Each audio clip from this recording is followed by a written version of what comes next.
Waalaikumsalam warahmatullahi wabarakatuh. Baik, di sini saya akan menyampaikan materi saya. Yang pertama, surah Quran tentang etika berkomunikasi. Yaitu etika berkomunikasi, pengertiannya berkomunikasi etika adalah aturan tentang perilaku manusia yang menjaga lisannya dan ucapan untuk menjaga kemudaratan baginya di dunia dan akhirat. Prinsip etika berkomunikasi dalam Islam ialah pertama prinsip qaul balighon, yaitu qaul ucapan balighon itu fasih dan jelas, maknanya terang, tepat, mengungkapkan apa yang dikehendaki. Selanjutnya konsep hukum Islam dalam Al-Quran. Prinsip hukum Islam adalah dasar yang melahirkan aturan-aturan hukum sekaligus menjadi jiwa dan sistem hukum itu sendiri.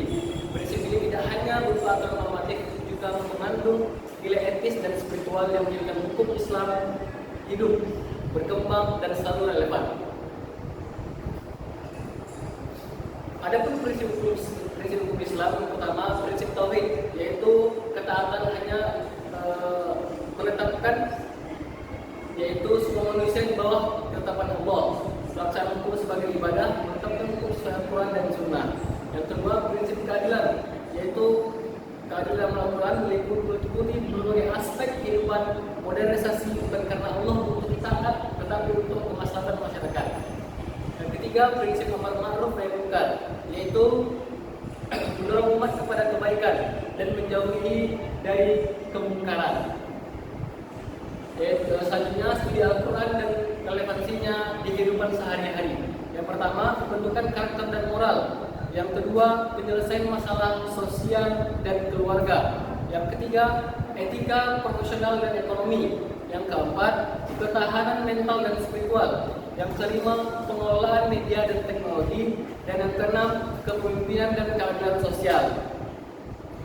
Selanjutnya Al-Quran sebagai sumber hukum. Yang pertama, Al-Quran adalah sumber hukum bagi otoritatif.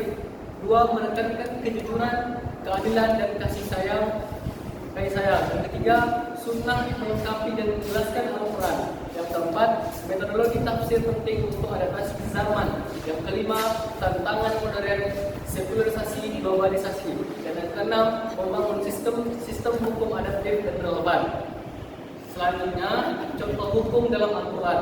Yaitu ada beberapa hukum yang dalam Al-Quran. Yang pertama, hukum ibadah, yaitu sholat, terdapat pada surah Al-Baqarah ayat 43. Yang kedua, hukum muamalah, yaitu larangan riba, surah Al-Baqarah ayat 275. Yang ketiga, hukum keluarga, yaitu ahli waris, An-Nisa ayat 11. Dan terakhir, hukum pidana, yaitu kisos, surah Al-Baqarah ayat 178. Sekian dapat saya sampaikan. Saya kembalikan kepada moderator. Berikutnya yaitu sista jawab. Pada kali ini itu yang bertanya yaitu saudari kita Kasih Alfareza. Kepada Kasih Alfareza. Baik, saya Kasih Alfareza bertanya kepada Iqbal. Sebutkan pembentukan karakter dan moral dalam Al-Quran. Sekian, terima kasih. Baik, saya akan kepada dari Kasih, yaitu Al-Quran menegaskan pentingnya akhlak mulia seperti kejujuran, kesabaran, dan empati. Bagaimana saudari Kasih? Sangat puas. Ya, selanjutnya yang akan bertanya yaitu kepada Hadilah Nadia Putri. Kepada Hadilah Nadia Putri dipersilakan. Baik, perkenalkan saya Hadilah Nadia Putri. Saya akan bertanya kepada Iqbal. Sebutkan prinsip amar ma'ruf nahi munkar dalam hukum Islam.